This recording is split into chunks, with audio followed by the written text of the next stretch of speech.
The afternoon sun blazed mercilessly over Millbrook, Texas, casting long shadows across the dusty Main Street. Margaret Sullivan pressed her face against the cool glass of Henderson's General Store, watching the town's annual cattle auction unfold in the distance. At 23, she had grown accustomed to the whispered comments that followed her wherever she went. The birthmark that covered the left side of her face like a crimson tide had been her constant companion since birth. And in a small town like Millbrook, it made her as recognizable as the old water tower that stood crooked against the horizon. Before we jump back in, tell us where you're tuning in from. And if this story touches you, make sure you're subscribed, because tomorrow, I've saved something extra special for you. What Margaret didn't know was that today would change everything. Miles away, on the sprawling Blackstone Ranch, a man who stood 6 feet 8 inches tall was saddling his horse, preparing for a trip into town that would alter both their destinies. Forever, Margaret's fingers traced the familiar pattern on the store window as she watched the bustling activity across the street. The cattle auction drew ranchers from 3 counties, their trucks and trailers lining every available space along Main Street. She could hear the auctioneer's rhythmic chant carrying on the wind, punctuated by the occasional bellow of livestock and the shouts of ranch hands directing the flow of animals. "Margaret, dear, could you help me with these inventory sheets?" Mrs. Henderson called from behind the counter, her voice cutting through Margaret's thoughts. Eleanor Henderson had been more than an employer to Margaret over the past 5 years. She had been a lifeline, offering work when no one else in town would give the girl with the marked face a chance. The general store had become Margaret's sanctuary, a place where she could contribute something meaningful while staying mostly out of sight of the townspeople who seemed to find her appearance either pitying or uncomfortable. Margaret turned from the window, her long brown hair falling like a curtain to partially obscure the left side of her face. It was a habit she had developed over the years, this careful positioning of her hair, the strategic angling of her head, the way she always tried to keep people to her right side during conversations. These small accommodations had become second nature, as automatic as breathing. "Of course, Mrs. Henderson," Margaret replied, making her way to the back of the store where boxes of goods waited to be cataloged and shelved. As she worked, Margaret's mind wandered to the conversation she had overheard that morning between her father, Ernest Sullivan, and their neighbor, Pete Garrison. The 2 men had been discussing the upcoming harvest dance, and Pete had made an offhand comment about how it was such a shame that Margaret would likely spend another evening at home. "No point in her getting her hopes up," her father had replied, his voice carrying that familiar tone of resigned disappointment that Margaret had grown to despise. "Lord knows she's got a good heart and a sharp mind, but men don't look at faces like hers twice, especially not in a romantic way. Better she accepts her lot and finds fulfillment in other ways." The words had cut deeper than Margaret cared to admit, not because they were said with malice, but because they were said with a matter-of-fact acceptance of someone stating an obvious truth. Her own father, the man who should have been her greatest champion, had simply accepted that his daughter's physical appearance would forever limit her possibilities for love and companionship. Margaret had inherited more than just her father's pragmatic outlook on life. Ernest Sullivan was a man of facts and figures, a former schoolteacher who had turned to farming after an injury left him with a pronounced limp. He approached life with mathematical precision, calculating odds and probabilities with the same methodical approach he used to plan crop rotations. In his calculations, Margaret's chances of finding love were simply too slim to warrant false hope. The bell above the store's front door chimed, drawing Margaret from her thoughts. She glanced up to see Sarah Mitchell, the banker's daughter, entering with her usual air of confidence. Sarah was everything Margaret was not: petite, blonde, with delicate features that made men stumble over their words, and women feel simultaneously envious and protective. "Good afternoon, Mrs. Henderson," Sarah called out sweetly, then noticed Margaret kneeling beside a crate of canned goods. "Oh, hello, Margaret. How are you doing today?" There was no malice in Sarah's voice, but there was something else that Margaret had learned to recognize over the years the carefully neutral tone people used when they were trying very hard not to stare at her birthmark. It was the vocal equivalent of looking just slightly to the right of her face during conversation, a small kindness that somehow felt worse than outright staring. "I'm well. Thank you, Sarah," Margaret replied, focusing intently on the label of a tomato can. "I wanted to pick up some ribbon for the harvest dance decorations," Sarah continued, addressing Mrs. Henderson. "The committee is working so hard to make this year's dance special. It's going to be absolutely magical." Mrs. Henderson bustled around the counter, pulling out spools of colorful ribbon. "These should do nicely, dear. The whole town's been buzzing about the dance. Should be quite the evening." Margaret continued her inventory work, but she couldn't help listening as Sarah chatted excitedly about her dress, her dance partner, and the elaborate decorations planned for the event. It wasn't that Margaret particularly wanted to attend the dance, but hearing about it emphasized her position as a perpetual observer of life rather than a participant. The conversation was interrupted by the sound of heavy boots on the wooden sidewalk outside. Through the window, Margaret caught a glimpse of an enormous figure dismounting from an equally impressive horse. The man was tall enough that he had to duck slightly to avoid hitting his head on the store's doorframe as he entered, and his broad shoulders seemed to fill the entire doorway. "Afternoon, ladies," the giant said, removing his hat to reveal a head of thick, dark hair and a face that was ruggedly handsome in the way that suggested a man who spent his days working under the open sky. "I'm looking for some supplies, and I was told this was the place to come." Mrs. Henderson stepped forward with a welcoming smile. "Certainly, I'm Eleanor Henderson, and this is my store. What can I help you find?" "Name's Jake Blackstone," the man replied, his voice a deep rumble that seemed to resonate through the wooden floor. "I'm over from the Blackstone Ranch about 30 miles west. I need some fencing supplies, nails, and whatever else you might have that could help repair storm damage." Margaret had heard of the Blackstone Ranch, though she had never seen its owner before today. The spread was legendary in the region.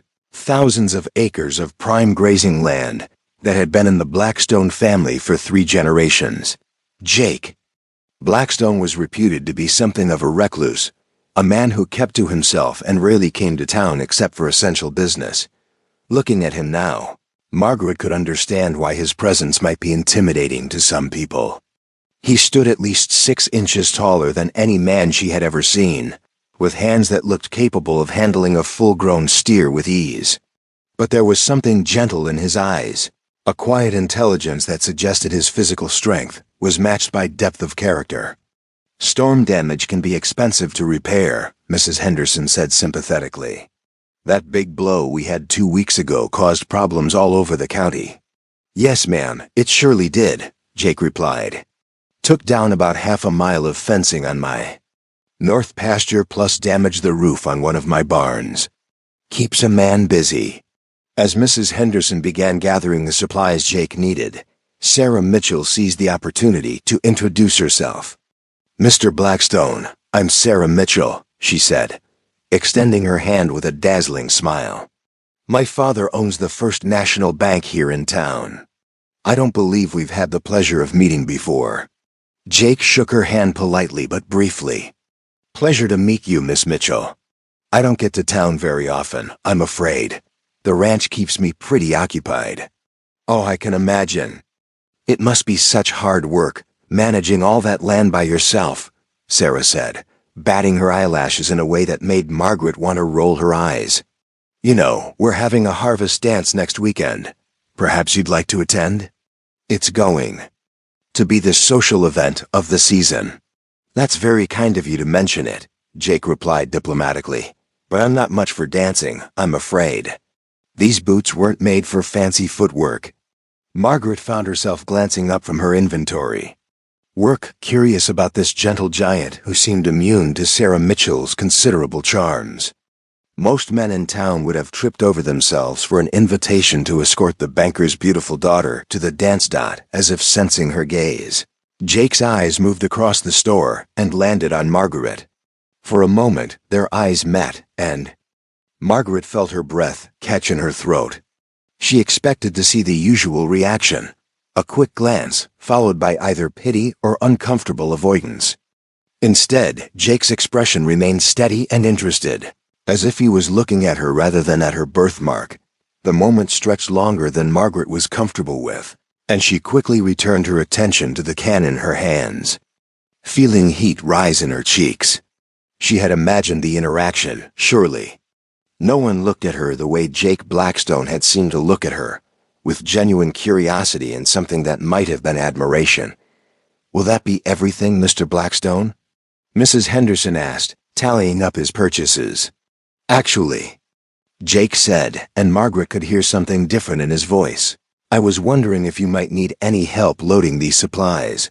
Some of those fencing materials are pretty heavy." "Oh, that's very thoughtful," Mrs. Henderson replied, "but Margaret here is stronger than she looks. She's been helping me manage the heavy lifting for years now." Margaret felt mortified. The last thing she wanted was for this impressive stranger to think she was some sort of charity case who needed special consideration because of her appearance. "I can manage fine on my own," she said quietly, not looking up from her work. "I'm sure you can," Jake said, and there was something warm in his voice that made Margaret glance up despite herself. "But I was raised to offer help when I can provide it, especially to ladies who are working hard to keep a business running." Margaret continued her inventory work, but she couldn't help listening as Sarah chatted excitedly about her dress, her dance partner, and the elaborate decorations planned for the event. It wasn't that Margaret particularly wanted to attend the dance, but hearing about it emphasized her position as a perpetual observer of life rather than a participant. The conversation was interrupted by the sound of heavy boots on the wooden sidewalk outside. Through the window, Margaret caught a glimpse of an enormous figure dismounting from an equally impressive horse. The man was tall enough that he had to duck slightly to avoid hitting his head on the store's doorframe as he entered, and his broad shoulders seemed to fill the entire doorway. "Afternoon, ladies," the giant said, removing his hat to reveal a head of thick, dark hair and a face that was ruggedly handsome in the way that suggested a man who spent his days working under the open sky. "I'm looking for some supplies, and I was told this was the place to come." Mrs. Henderson stepped forward with a welcoming smile. "Certainly, I'm Eleanor Henderson, and this is my store. What can I help you find?" "Name's Jake Blackstone," the man replied, his voice a deep rumble that seemed to resonate through the wooden floor. "I'm over from the Blackstone Ranch, about 30 miles west. I need some fencing supplies, nails, and whatever else you might have that could help repair storm damage." Margaret had heard of the Blackstone Ranch, though she had never seen its owner before today. The spread was legendary in the region. Thousands of acres of prime grazing land that had been in the Blackstone family for 3 generations. Jake Blackstone was reputed to be something of a recluse, a man who kept to himself and rarely came to town except for essential business. Looking at him now, Margaret could understand why his presence might be intimidating to some people. He stood at least 6 inches taller than any man she had ever seen, with hands that looked capable of handling a full-grown steer with ease. But there was something gentle in his eyes, a quiet intelligence that suggested his physical strength was matched by depth of character. "Storm damage can be expensive to repair," Mrs. Henderson said sympathetically.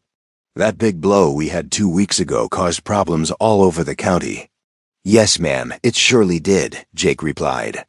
"Took down about half a mile of fencing on my north pasture, plus damaged the roof on one of my barns. Keeps a man busy." As Mrs. Henderson began gathering the supplies Jake needed, Sarah Mitchell seized the opportunity to introduce herself. "Mr. Blackstone, I'm Sarah Mitchell," she said, extending her hand with a dazzling smile. "My father owns the First National Bank here in town.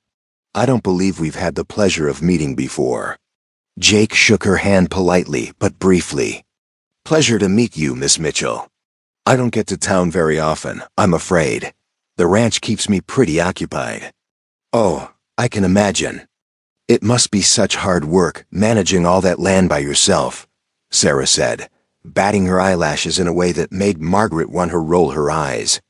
"You know, we're having a harvest dance next weekend. Perhaps you'd like to attend? It's going to be the social event of the season." "That's very kind of you to mention it," Jake replied diplomatically, "but I'm not much for dancing, I'm afraid. These boots weren't made for fancy footwork." Margaret found herself glancing up from her inventory.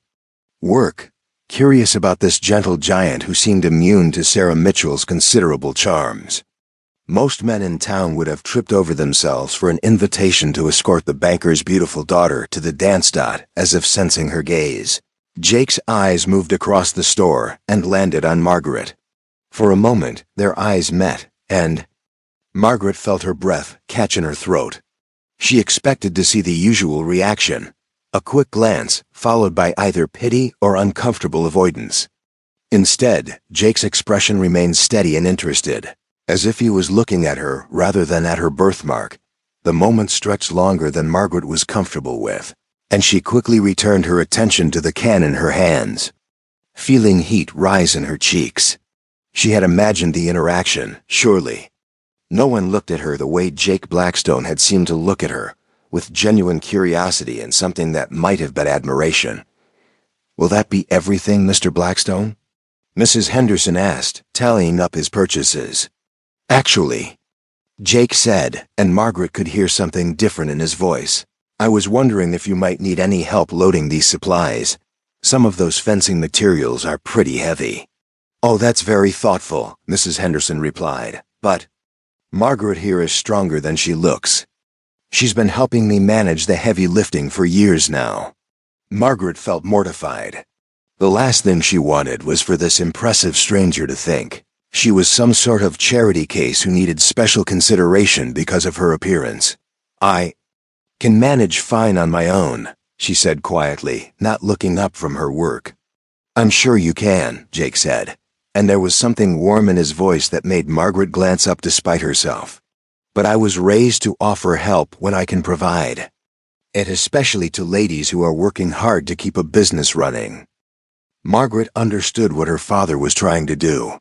Ernest Sullivan loved his daughter deeply, but he had never been able to overcome his belief that her birthmark would forever limit her opportunities in Millbrook. His solution was practical. If painful, remove her from the situation entirely. "I like working at the store," Margaret said quietly. "Mrs. Henderson has been good to me, and I feel useful there." "You are useful there, more than useful." "But Margaret, you're 23 years old. You should be thinking about your future, about building a life of your own. Staying here, hiding behind the counter of a general store. That's not living, that's just existing." Margaret set down her paring knife, her hands trembling slightly.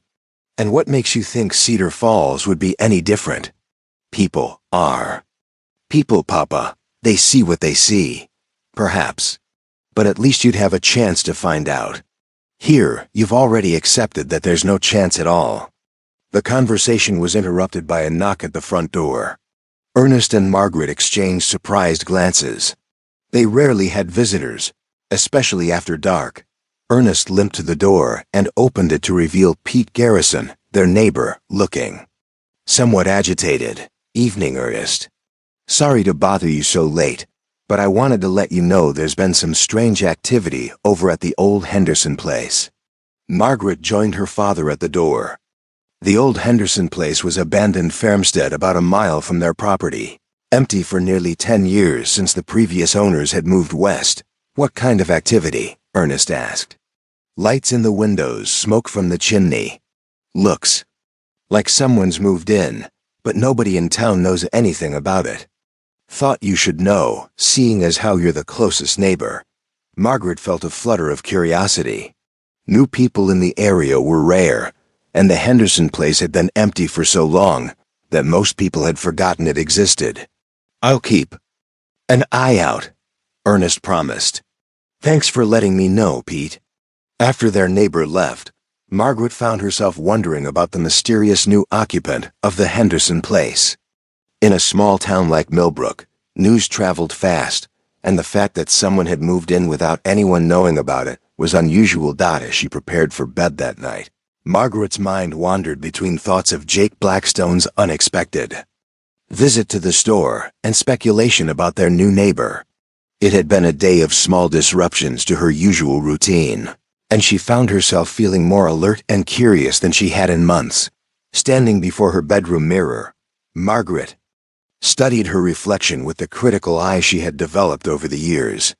The birthmark that covered the left side of her face was as prominent as ever, a dark red stain that no amount of hair arrangement could completely conceal. But for the first time in a long while, she found herself wondering what someone else might see when they looked at her. Jake Blackstone had looked at her directly, without flinching or turning away. He had spoken to her with respect and genuine interest. Margaret tried to tell herself that she was reading too much into a simple business transaction, but she couldn't shake the memory of his steady gaze and warm voice. As she settled into bed, Margaret made a decision that surprised her. Tomorrow she would take a walk past the old Henderson place on her way to work. She would satisfy her curiosity about their mysterious new neighbor, and perhaps she would allow herself to hope that life in Millbrook might hold more possibilities than her father believed. The morning sun cast long shadows across the dirt path. As Margaret made her way toward town, deliberately choosing the route that would take her past the old Henderson place, the abandoned farmstead sat in a small valley between rolling hills, hidden from the main road by a grove of ancient oak trees that had grown wild and untamed over the years of neglect. As she crested the hill that overlooked the property, Margaret stopped in surprise. The house that had stood empty and deteriorating for a decade now showed clear signs of recent habitation. Fresh lumber was stacked beside the front porch, new shingles covered sections of the roof, and a thin column of smoke rose steadily from the stone chimney. Someone had not only moved in, but was actively working to restore the place. A massive figure emerged from the barn, carrying what appeared to be a heavy beam over his shoulder, with the same ease another man might carry a fishing rod. Even from a distance, there was no mistaking Jake Blackstone's distinctive height and powerful build. Margaret felt her pulse quicken. The mysterious new neighbor was Jake Blackstone himself, the gentle giant who had treated her with such unexpected kindness at the store. Had been living just a mile from her family's farm, probably for weeks, without anyone in town knowing about it. She watched from her hidden vantage point as Jake worked with methodical efficiency, repairing what appeared to be damage to the barn's main support structure. His movements were precise and confident, speaking to years of experience with construction and repair work. This was a man who was clearly accustomed to solving problems with his own hands. Margaret realized she was running late for work and reluctantly continued on her path toward town, her mind racing with questions. Why had Jake Blackstone chosen to live in relative isolation? Why hadn't he mentioned buying the Henderson place when he was at the store? And why did the thought of him being so close to her family's farm make her feel both excited and terrified? The morning at Henderson's general store passed with unusual slowness. Margaret found herself distracted, her thoughts returning repeatedly to the scene she had witnessed at the Henderson place. Mrs. Henderson noticed her preoccupation and commented on it with her typical directness. "You seem unusually fidgety today, dear. Is everything all right?" Margaret considered sharing her discovery, but decided against it. If Jake Blackstone wanted his living situation to remain private, she had no right to spread the news around town. "I'm fine, Mrs. Henderson. Just thinking about some things Papa and I discussed last night." "About that teaching position in Cedar Falls?" Margaret looked up in surprise. She hadn't mentioned her father's suggestion to Mrs. Henderson. Word travels fast in a small town, especially when it concerns employment opportunities, Mrs. Henderson explained gently. "Ernest asked me for a reference letter a few days ago." Margaret felt a stab of hurt and betrayal. Her father had been making plans without consulting her, arranging her departure from Millbrook as if her preferences didn't matter. "I haven't decided whether I'm interested in the position," Margaret said carefully. "I hope you'll think carefully before you make your decision," Mrs. Henderson replied. You've become indispensable here, and I would hate to lose you. But more importantly, I'd hate to see you run away from something without giving it a proper chance to develop." Before Margaret could ask what she meant by that cryptic comment, the store's bell chimed and Sarah Mitchell entered with her usual flourish. Today, however, she seemed more agitated than usual, her typically perfect composure showing signs of strain. "Mrs. Henderson, I need your advice about something," Sarah announced without preamble. "It's about the harvest dance. What about it, dear?" Sarah glanced at Margaret, seeming to debate whether to speak freely in front of her. Apparently deciding that Margaret's opinion didn't matter, she continued. "I've been trying to find an escort for the dance, someone who would be appropriate for someone in my position. Most of the eligible men in town are either too young, too old, or too—" She paused, searching for a diplomatic way to express her thoughts. "Too ordinary?" Mrs. Henderson suggested with a slight smile. "Exactly. I need someone who would make a proper impression. Someone distinguished and successful. I was thinking about that rancher who was here yesterday, Mr. Blackstone. He would be perfect, if only I could convince him to attend." Margaret felt an unexpected surge of jealousy at Sarah's words. The rational part of her mind knew that Sarah Mitchell and Jake Blackstone would make a handsome couple, the kind of pairing that would seem natural and appropriate to everyone in town. Sarah was beautiful, well-connected, and socially prominent. Jake was successful, impressive, and mysterious. Enough to be intriguing. "Perhaps he's simply not interested in social events," Mrs. Henderson suggested neutrally. "Or perhaps he needs the right kind of persuasion," Sarah replied with determination. "I've been thinking about paying him a visit at his ranch. A personal invitation might be more effective than a casual mention in the store." Margaret's heart sank. If Sarah Mitchell set her mind to winning Jake Blackstone's attention, she would likely succeed. Sarah had advantages that Margaret could never compete with: conventional beauty, social status, and the kind of confidence that came from a lifetime of being desired and admired. "That's certainly your prerogative," Mrs. Henderson said diplomatically. "Though you might want to be careful about visiting a bachelor's ranch unaccompanied. People do talk." "I'll bring my aunt as a chaperone, of course," Sarah replied. "Propriety must be maintained. But I'm confident that once Mr. Blackstone gets to know me better, he'll realize what an excellent match we would make." After Sarah left, Mrs. Henderson studied Margaret's face with concern. "You look like someone just told you Christmas was canceled," she observed. Margaret forced a smile. "I'm fine, just tired, I think." "Margaret, dear, I've known you for 5 years, and I've never seen you look the way you looked yesterday, when that young man was in the store." Margaret felt heat rise in her cheeks. "I don't know what you mean." "I think you do. And I think you're selling yourself short if you believe that Sarah Mitchell's advantages are the only ones that matter to a man like Jake Blackstone." Before Margaret could respond, the conversation was interrupted by the arrival of Doc Patterson, the town's physician. Dr. Charles Patterson was a man in his 50s who had served the community for over 2 decades, earning a reputation for both medical skill and discretion. "Good morning, ladies," he greeted them, removing his hat. "I need to pick up some supplies for my medical bag. We've had an unusual number of accidents lately. Nothing serious, I hope?" Mrs. Henderson asked as she gathered the items he requested. "Mostly minor injuries from ranch work. Though I did have an interesting patient yesterday evening. That new fellow who's been working on the old Henderson place." Margaret's attention sharpened. "What happened to him?" "Fell through some rotted floorboards in the barn. Nothing too serious, just some cuts and bruises, but he needed some stitching up. Remarkable man, actually. Took the whole thing in stride, even helped me clean up afterward." "The Henderson place has been empty for years," Mrs. Henderson said. "Those buildings are probably in terrible condition."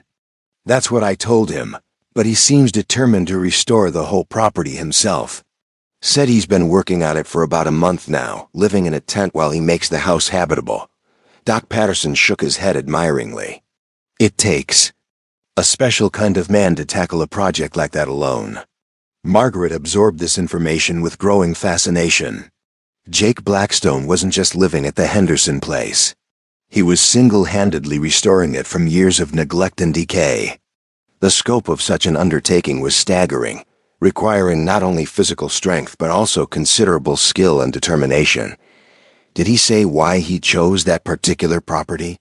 Margaret asked, trying to keep her voice casual. Said he liked the isolation and the potential. Mentioned something about wanting to build something lasting, something that would be his own creation rather than something inherited. Doc Patterson accepted his change from Mrs. Henderson. Seems like a thoughtful sort of fellow.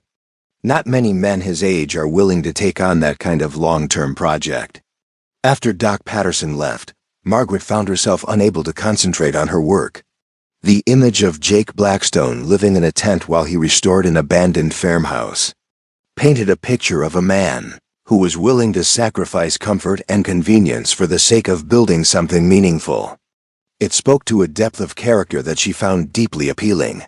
The afternoon brought a steady stream of customers preparing for the weekend, but Margaret's mind kept wandering. She found herself imagining what the Henderson place might look like when Jake finished his restoration work. Would he plant gardens? Would he bring in livestock? Would he eventually start a family there? The last thought brought her up short. Why was she allowing herself to speculate about Jake Blackstone's future plans? She had no reason to believe that those plans would involve her in any way. As closing time approached, Margaret made a decision that surprised her with its boldness. Instead of taking her usual route home, she would walk past the Henderson place. Again. Not to spy, she told herself, but simply to see how the restoration work was progressing. The late afternoon sun was casting golden light across the hills as Margaret approached the property. This time, she could hear the sound of hammering coming from inside the house, a steady rhythm that spoke to focused, methodical work. She was standing at the edge of the oak grove, debating whether to continue closer, when a voice behind her made her jump. It's quite a project, isn't it? Margaret spun around to find Jake Blackstone standing a few feet away, apparently having approached from the direction of the barn. His shirt was rolled up to the elbows, his hands showed the calluses and small cuts of hard labor, and there was sawdust in his dark hair. He looked like a man who had been working hard and was satisfied with his progress. "I'm sorry," Margaret stammered, feeling caught in the act of trespassing. I was walking home and I heard the hammering." "No need to apologize," Jake said with a gentle smile. "I've been hoping someone would stop by and take a look at what I'm doing here. Most folks in town seem to avoid this place. People remember it the way it was when the original owners left," Margaret explained. "It was pretty run down even then. It's got good bones though, solid foundation, well-built frame. Just needs someone willing to put in the work to bring it back to life." Jake gestured toward the house, and Margaret noticed that he moved with a slight limp. Doc Patterson's story about the accident came back to her. "Are you all right?" she asked. "Dr. Patterson mentioned you had an accident yesterday."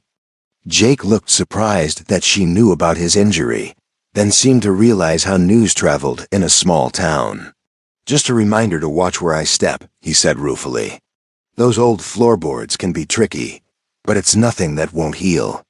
"You're doing all this work yourself?" "Most of it. It's slower than hiring a crew, but I prefer it this way. When I'm finished, I'll know every board, every nail, every corner of this place. It'll truly be mine in a way that buying something already built could never be." There was something in his voice when he said this that made Margaret look at him more closely. Jake Blackstone spoke like a man who had spent a lot of time thinking about what it meant to create something lasting, something that would reflect his own efforts and choices. "Would you like to see what I've accomplished so far?" he asked, and there was a note of genuine enthusiasm in his voice that Margaret found irresistible. "I don't want to keep you from your work," she said, even as she found herself nodding. "I could use a break anyway, and I'd like to get someone else's opinion on what I'm doing." Jake led her toward the house, pointing out the repairs he had made to the foundation, the new steps he had built for the front porch, and the fresh coat of paint he had applied to the exterior walls. His pride in his work was evident, but it was the quiet pride of craftsmanship rather than boastful display that inside. The transformation was even more impressive. What Margaret remembered as a series of small dark rooms had been opened up into a spacious light-filled living area. Jake had removed several walls, creating a sense of openness and flow that made the house feel much larger than its actual square footage. "This is amazing," Margaret said, genuinely impressed. "It's like a completely different house." That was the idea. The original layout was practical but cramped. I wanted to create something that felt welcoming, somewhere a person could really live rather than just exist. As they walked through the house, Jake explained his vision for each room, his plans for the kitchen, his ideas for the bedrooms upstairs. He spoke with the passion of someone who could see not just what was, but what could be. Margaret found herself caught up in his enthusiasm, offering suggestions and asking questions about his techniques. "You have a good eye for this," Jake commented as they examined the kitchen area. "Your suggestion about the window placement would really improve the light in here." Margaret felt a flush of pleasure at the compliment. No one had ever asked for her opinions about construction or design before. "My father built our house," she explained. "I helped him with some of the finish work when I was younger. I learned a lot just by watching. It shows. You understand how a space should feel, not just how it should look." They were standing close together, examining the framework for what would become a large kitchen window, when Margaret became acutely aware of Jake's physical presence. He was close enough that she could smell the scent of sawdust and honest sweat, could see the concentration lines around his eyes, could notice the careful way he moved to accommodate his injured leg. "I should probably head home," Margaret said suddenly, stepping back. "My father will be wondering where I am." "Of course," Jake replied, though he seemed reluctant to see her go. "Thank you for stopping by and for your suggestions. They've given me some new ideas to think about." As Margaret walked home in the gathering dusk, she found her mind spinning with everything she had seen and heard. Jake Blackstone was not just restoring a house, he was creating a home. And for a brief, wonderful moment, standing in that transformed kitchen, she had been able to imagine herself as part of that creation. But reality reasserted itself as she approached her family's farm. Men like Jake Blackstone didn't choose women like her. Sarah Mitchell would visit his ranch with her aunt as chaperone, and she would use all her considerable charm and beauty to win his attention. Margaret would return to her quiet life at the general store, and Jake would become just another memory of what might have been. Ernest Sullivan was waiting for her when she arrived home, his expression showing both concern and irritation. "You're nearly an hour late, Margaret. Where have you been?" Margaret considered lying, but decided on a version of the truth. "I stopped to look at the old Henderson place. Someone's been restoring it." "Yes, Pete mentioned seeing activity over there." "Do we know who's taken it on?" "Jake Blackstone, from the ranch, the man who came into the store yesterday." Ernest's eyebrows rose. "Interesting. That's quite an undertaking for one man. Must have considerable resources to take on a project like that." As they prepared their evening meal, Ernest seemed unusually thoughtful. Finally, as they sat down to eat, he broached the subject that had clearly been on his mind. "Margaret, I heard back from the school board in Cedar Falls today. They're very interested in interviewing you for that teaching position." Margaret set down her fork. "Papa, I haven't said I wanted the job." "I know, but I think you should at least consider it. This could be a real opportunity for you to build a different kind of life. What if I don't want a different kind of life? What if I'm content with the life I have here?" Ernest studied his daughter's face carefully. There was something different about her tonight, a spark of animation that he hadn't seen in years. But his practical nature warned him against reading too much into what might be a temporary mood. "Margaret, I need to speak plainly with you. You're a beautiful, intelligent young woman with so much to offer the world. But in this town, people will never see past that mark on your face. They'll never give you the chance you deserve to find love, to build a family, to be truly happy. And you think running away to Cedar Falls will change that? I think it will give you a chance to find out. Here, you've already accepted that you'll spend your life alone. There, you might discover possibilities you never imagined.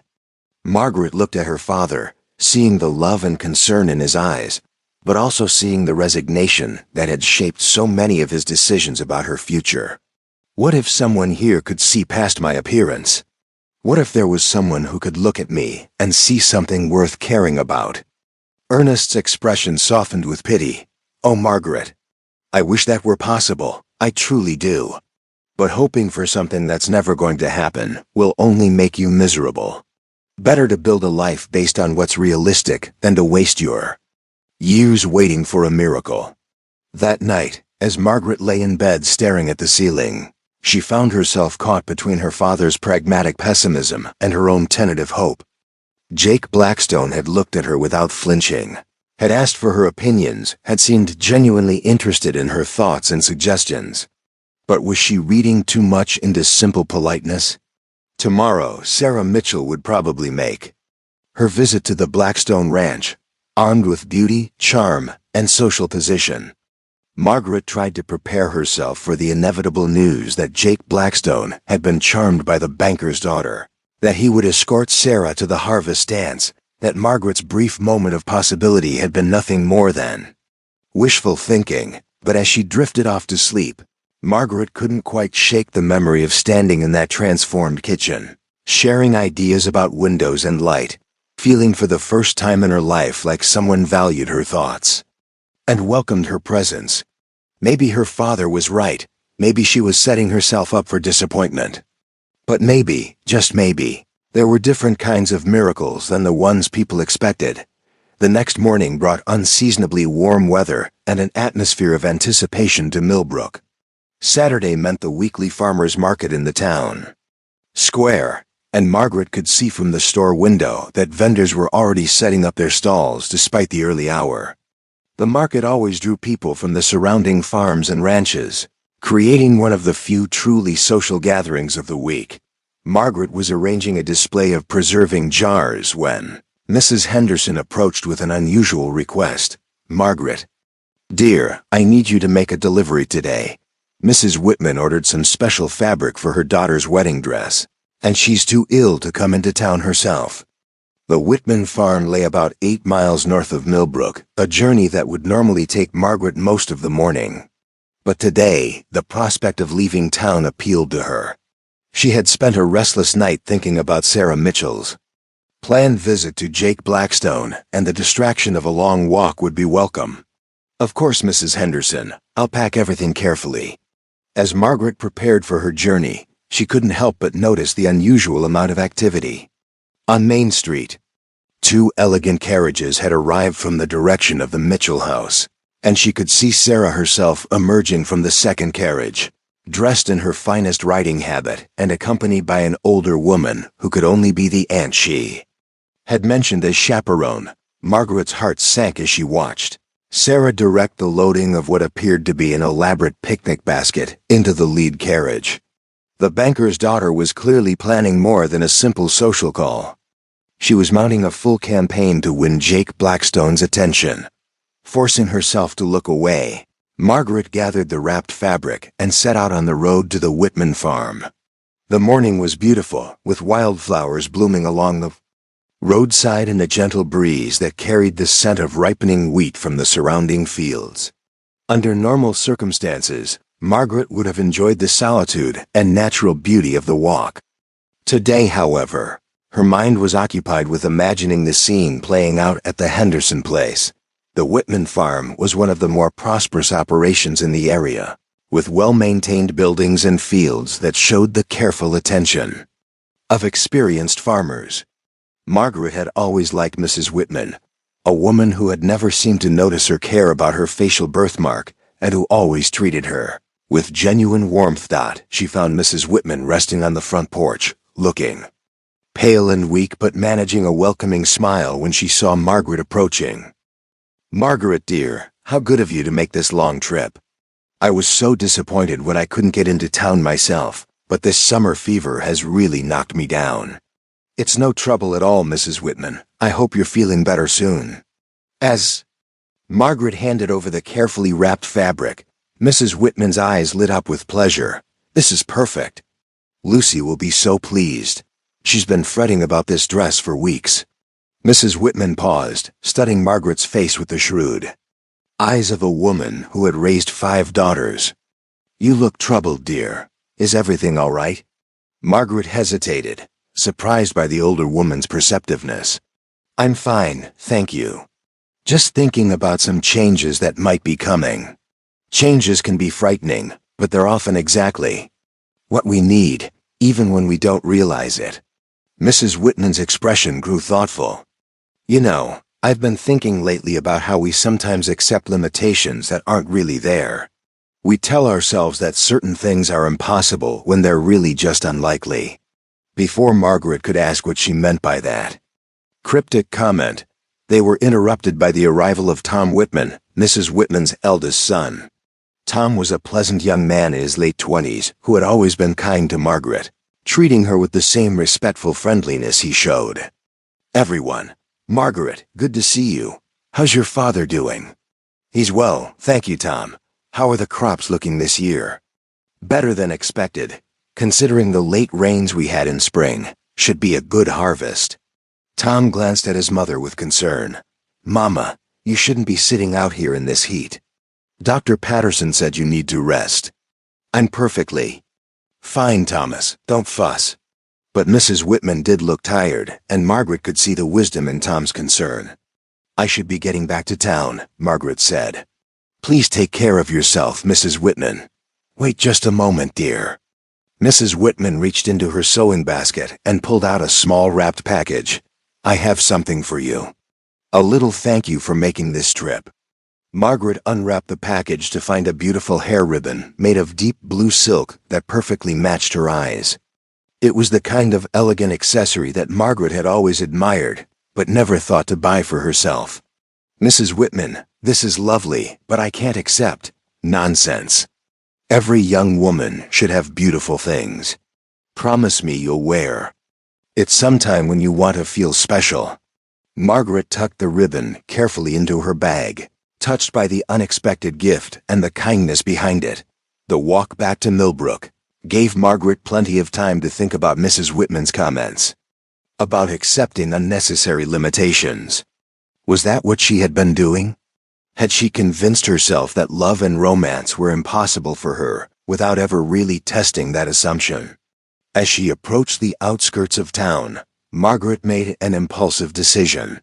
Instead of returning directly to the store, she would take the path that led past the Henderson place. Not to spy on Sarah Mitchell's visit, she told herself, but simply because the route was pleasant and she wasn't quite ready to return to the confines of town. But as she crested the hill that overlooked Jake's property, Margaret was surprised to see no sign of Sarah's carriages. The yard was empty except for Jake's own wagon, and she could see him working alone on what appeared to be a new fence around the front of the property. Curiosity overcame caution, and Margaret found herself walking down the hill toward the farmhouse. Jake looked up as she approached, his face lighting up with a smile that made her heart skip a beat. "Margaret, what brings you out this way again?" "I was making a delivery to the Whitman farm," she explained, holding up her empty bag as evidence. "I thought I'd take the scenic route back to town." "I'm glad you did. I've been hoping to show you the progress I made on the kitchen since yesterday." Margaret glanced around the empty yard. "I thought ... That is, I expected you might have company today." Jake's expression grew puzzled. "Company? No, I've been working alone all morning." "Were you expecting someone to be here?" Margaret felt a wave of confusion mixed with relief. "I saw Sarah Mitchell leaving town this morning with her aunt. I thought they were coming to visit you." "Miss Mitchell? I can't imagine why she would want to visit here. This place isn't exactly ready for social calls yet." Margaret realized that Sarah's expedition must have been directed elsewhere, perhaps to the main Blackstone Ranch rather than to Jake's restoration project. The relief she felt at this realization was stronger than she cared to examine too closely. "Would you like to see what I've accomplished?" Jake asked, gesturing toward the house. "I don't want to keep you from your work." "You're not keeping me from anything. Besides, I could use your opinion on something." Inside the house, Margaret was amazed by the transformation that had taken place in just one day. Jake had installed the kitchen window they had discussed, and the room was now flooded with natural light. He had also begun work on custom cabinets that showed both skill and artistic sensibility. "This is incredible," Margaret said, running her hand along the smooth wood of a cabinet door. "You're not just restoring this place, you're making it beautiful." "That's exactly what I was hoping you'd say. I wanted to create something that would be both functional and pleasing to look at." Jake led her to the window they had discussed the day before. "Your suggestion about the placement was perfect. The light comes in at just the right angle during the morning hours." Standing together in the bright kitchen, Margaret felt the same sense of connection she had experienced the day before. There was something about sharing ideas with Jake, about contributing to his vision for this place, that made her feel valued in a way she had never experienced before. "I have something else to show you," Jake said, leading her toward the back of the house. "I started working on this last night after you left." He opened a door that Margaret remembered leading to a small, dark pantry. Instead, she found herself looking into a cozy room with built-in bookshelves lining one wall and a large window that offered a view of the rolling hills beyond the property. "A library," Margaret breathed, stepping into the room with wonder. "I noticed yesterday that you have the kind of mind that appreciates books and learning. I thought this house should have a proper place for reading and thinking." Margaret turned to look at Jake with amazement. "You built this because of something you noticed about me." "I built it because a house should reflect the interests and needs of the people who live in it. And I found myself thinking about what kind of person would appreciate a space like this." The implications of his words hung in the air between them. Jake had designed this room with her in mind, had imagined her sitting in the window seat with a book, had created a space that reflected his understanding of who she was as a person. "Jake," Margaret said softly, "I need to ask you something directly. Are you planning to court Sarah Mitchell?" Jake's expression shifted to one of genuine surprise. "Sarah Mitchell? Why would you think that?" "She's beautiful, well-connected. Everything a successful man would want in a wife. And she's clearly interested in you. I'm sure Miss Mitchell is a lovely person, but I'm not interested in her in that way. Why not?" Jake was quiet for a long moment, his eyes studying Margaret's face with an intensity that made her feel exposed and vulnerable. "Because beauty, that's only on the surface, doesn't interest me. Because social connections matter less to me than genuine character. And because I've met someone who makes me think about what I really want in a partner." Margaret's breath caught in her throat. "Who?" Instead of answering directly, Jake stepped closer to her, close enough that she could see the flecks of gold in his brown eyes. "Margaret, I know this might seem sudden, but I need you to know something. When I look at you, I don't see what other people see. I see intelligence and kindness and strength. I see someone who understands the value of building something lasting and meaningful. I see someone I could build a life with." Margaret felt tears spring to her eyes. "Jake, you don't understand. People in this town, my own father, they think I'm too damaged for someone like you to ever want me. Then they're fools who don't know how to see what really matters." Jake reached out and gently touched the left side of her face, his fingers tracing the edge of her birthmark with tenderness rather than revulsion. "This doesn't define you, Margaret. It's just one small part of who you are, and who you are is someone extraordinary." Margaret had dreamed of such a moment, but had never truly believed it could happen. The gentle touch of Jake's hand on her face was more healing than years of trying to hide from the world. "I care about you, Margaret." More than I probably should after knowing you for such a short time. And I want you to know that if you'll have me, I'd like to court you properly." Margaret's mind raced with 1,000 concerns and objections. What would people say? What would her father think? How could someone like Jake Blackstone really want someone like her? But looking into his eyes, seeing the sincerity and warmth, there, Margaret found herself believing in possibilities she had never dared to consider.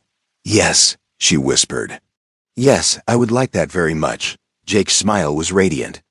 "Then we'll take this slowly, properly. I want everyone in town to see that I'm serious about you, that this isn't some passing fancy or act of charity." As they walked back toward town together, Margaret felt as if she were living in a dream. Jake Blackstone, the man every eligible woman in the county would want, had chosen her. He had looked past her birthmark and seen something worth caring about. But as they approached the outskirts of Millbrook, reality began to reassert itself. Margaret knew that their courtship would not be met with universal approval. People would question Jake's judgment, wonder what he could possibly see in her, assume that he was either making a mistake or acting out of pity. Most challenging of all would be her father's reaction. Ernest Sullivan had spent Margaret's entire life convincing her that romantic love was not in her future. Learning that his daughter had captured the attention of one of the most eligible bachelors in the region would challenge everything he believed about her, limitations and possibilities. "Margaret," Jake said as they paused at the point where their paths would diverge, "I want you to know that I understand this won't be easy. People will talk, they'll question my judgment, they'll probably say things that will hurt you." "I know," Margaret replied quietly. "But I also want you to know that none of that matters to me. What matters is how I feel about you, and how you feel about me. Everything else is just noise." Jake took her hand in his large, calloused one. "Will you allow me to escort you to the Harvest Dance next weekend?" Margaret's eyes widened. The Harvest Dance was the social event of the year in Millbrook, attended by everyone who mattered in the community. Arriving as Jake Blackstone's escort would be a public declaration that would change everything. "Are you certain you want to do that?" she asked. "Once people see us together at the dance, there will be no hiding what's happening between us." "Good," Jake said firmly. "I want everyone to know. I want them to see that I've chosen you and that I'm proud to be seen with you." As Margaret walked the final distance to town alone, her mind buzzed with the enormity of what had just occurred. In the space of one conversation, her entire future had been transformed. The life of quiet spinsterhood that she and her father had accepted as inevitable was suddenly no longer her only option, but she also knew that the real challenges were just beginning.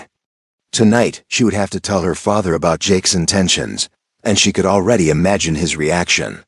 Ernest Sullivan would be skeptical, worried, probably convinced that she was setting herself up for heartbreak. Tomorrow, news of Jake's interest would begin to spread through the town, and Margaret would have to face the whispers, the stares, and the inevitable questions about what a man like Jake Blackstone could possibly see in her. But for now, walking through the late afternoon sunshine with Mrs. Whitman's blue ribbon in her bag, and Jake Blackstone's words echoing in her mind, Margaret allowed herself to feel something she had never experienced before, the joy of being truly wanted by someone who mattered to her. The Harvest Dance was still a week away, but Margaret knew that her real test would begin the moment she walked through the door of her family's farmhouse and told her father that everything he believed about her future had been wrong. Margaret stood outside her family's farmhouse as the sun began to set, gathering courage for the conversation that would change everything. Through the kitchen window, she could see her father preparing their evening meal with his usual methodical precision. In a few minutes, she would walk through that door and shatter every assumption Ernest Sullivan had built about his daughter's future. Taking a deep breath, Margaret stepped inside. The familiar sounds and smells of home, the tick of the mantel clock, the aroma of fresh bread, the creak of well-worn floorboards seemed different somehow, as if Jake Blackstone's words had altered not just her future, but her perception of everything around her. You're later than usual again, Ernest observed without looking up from the stove. Mrs. Henderson keeping you busy with special projects? I made a delivery to the Whitman farm today. Mrs. Whitman is still recovering from. That's summer fever. Ernest nodded, stirring a pot of vegetable soup. Tom Whitman mentioned his mother was poorly when I saw him at the grain elevator yesterday. Good of you to make the trip. Margaret watched her father's precise movements, the way he measured salt with mathematical accuracy, the careful attention he paid to every detail. Ernest Sullivan approached cooking the same way he approached everything else in life, with logical efficiency and minimal waste. It occurred to her that he had applied this same methodology to planning her future, calculating the most practical outcome based on the available variables. Papa, I need to tell you something important. Something in her tone made Ernest look up from his cooking. He studied her face with the sharp attention of a man trained to notice details. You look different tonight, Margaret, almost excited about something. Margaret sat down at the kitchen table, her hands folded carefully in her lap. I've had an interesting few days. I've been talking with someone who's expressed an interest in in courting me. Ernest's spoon stopped moving. He turned slowly to face his daughter, his expression shifting from surprise to concern. Courting you, Margaret? Who have you been talking to? Jake Blackstone, the rancher who came into the store earlier this week. Ernest set down his spoon with deliberate care, his movements suddenly stiff and controlled. Margaret, I need you to think very carefully about what you're telling me. Are you certain you understood his intentions correctly? The question stung, but Margaret forced herself to remain calm. He was very clear about his intentions, Papa. He asked permission to court me properly, and he's invited me to attend the harvest dance with him as his escort. Ernest pulled out a chair and sat down across from her, his face grave. Margaret, listen to me very carefully. I don't know what this man said to you, but I'm concerned that you may have misunderstood his meaning. I didn't misunderstand anything. He told me he cares about me, that he wants to court me with the intention of marriage. Marriage? Ernest's voice rose slightly. Margaret, look at yourself. Really look at yourself. You're a wonderful girl, with many fine qualities, but Jake Blackstone is a successful, wealthy man who could have his choice of any woman in 3 counties. Why would he choose you? The words hit Margaret like physical blows, even though she had expected them. Maybe because he sees something in me that you can't see. Ernest leaned forward, his expression intense. What I see is my daughter setting herself up for heartbreak. Margaret, men like Jake Blackstone don't marry women like you. They might be kind to you, they might even enjoy your company, but when it comes time to choose a wife, they choose someone who enhances their social position. He specifically told me that social position doesn't matter to him. Of course he did. Do you think he would come right out and tell you that he's just amusing himself? Margaret, you're 23 years old, and you've never had a serious suitor. You don't understand how men like this operate. Margaret felt tears threatening, but she forced herself to maintain eye contact with her father. What if you're wrong? What if Jake really does care about me the way he says he does? Ernest's expression softened with pity. Oh, my dear girl. I wish with all my heart that I could be wrong about this. But I've seen too much of the world to believe in fairy tales. Men marry women who can help them build the kind of life they want. They don't marry women who will be a source of embarrassment or social difficulty. So you think my appearance makes me unmarriageable? I think your appearance makes you vulnerable to men who might take advantage of your inexperience and loneliness. Margaret, this Jake Blackstone has been living like a hermit out at that old farmstead. Maybe he's lonely, maybe he's looking for some female companionship, but that doesn't mean he's serious about marriage. Margaret stood up abruptly, her chair scraping against the floor. You're wrong about him, Papa. And you're wrong about me. Am I? Then explain to me why, in all your 23 years, no other man has ever shown romantic interest in you. Explain to me why Jake Blackstone, who could court Sarah Mitchell or any other beautiful woman he chose, would suddenly decide that you're what he wants? The question hung in the air between them, cruel in its logic. Margaret had asked herself the same thing, had wondered if Jake's interest was real or imagined. But standing in that transformed kitchen at the Henderson place, feeling the tenderness in his touch when he traced her birthmark, she had believed in the sincerity of his feelings. Maybe, Margaret said quietly, some people are capable of seeing past surface appearances to what really matters. And maybe some young women are so desperate for attention that they mistake kindness for romance. The words hit their target with devastating accuracy. Margaret felt the blood drain from her face, as her father's assessment struck at her deepest fears and insecurities. That's cruel, Papa. Ernest's expression immediately filled with regret. I'm sorry, Margaret. I didn't mean to be cruel. But I'm frightened for you. I can see the hope in your eyes, and I know how much it's going to hurt when this man disappoints you. What if he doesn't disappoint me? What if he's exactly what he appears to be? Ernest stood and walked to the window, staring out at the darkening fields.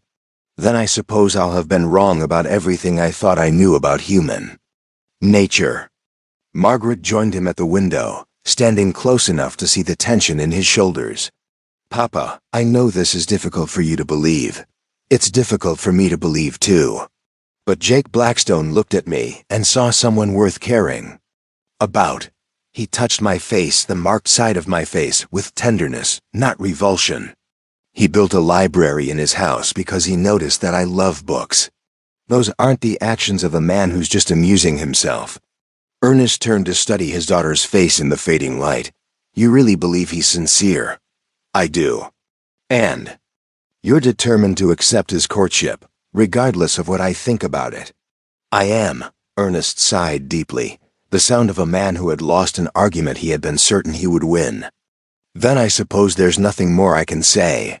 But Margaret, promise me one thing. Promise me that you'll be careful. Don't give this man your whole heart until you're absolutely certain he's worthy of it. I promise, Papa. They stood together, in comfortable silence for several minutes, both lost in their own thoughts. Finally, Ernest returned to his cooking, and Margaret set the table for their evening meal. The conversation had ended, but Margaret knew that her father's concerns would continue to echo in his mind. Over dinner, Ernest made an effort to discuss practical matters related to Margaret's courtship. If you're serious about this, you'll need a proper dress for the harvest dance. Something that shows you understand the significance of the occasion. Margaret looked up in surprise. You think I should attend the dance with him? If you're determined to pursue this courtship, you might as well do it properly.